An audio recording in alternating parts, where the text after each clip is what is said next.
यानंतरची बातमी पाहतोय। मराठा आंदोलक मनोज जरांगे पाटलांनी मुख्यमंत्री देवेंद्र फडणवीसांचं कौतुक केलंय। ओबीसी समाजाप्रमाणे मराठा समाजाला सवलती मिळणार आहेत। फडणवीसांनी असंच काम करावं, हा मराठा समाज तुम्हाला कधीही विसरणार नाही, असं त्यांनी म्हटलंय।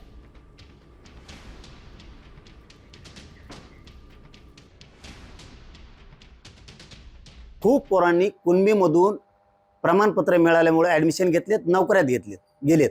त्यांच्या व्हॅलिडिटी अधिकाऱ्यांना रोखवायला लावू देऊ नका, नसता त्यांच्यावर कठोर कारवाई करावी, ही माझी तुमच्याकडे मागणी आहे। आणि हैदराबाद गॅजेट प्रमाणे कुणबी प्रमाणपत्र मिळावेत। मराठा समाजासाठी स्वतंत्र मंत्रालय स्थापन करण्याची आपण जी मागणी केली होती, त्याला मुख्यमंत्री साहेबांनी रात्री मान्यता दिली।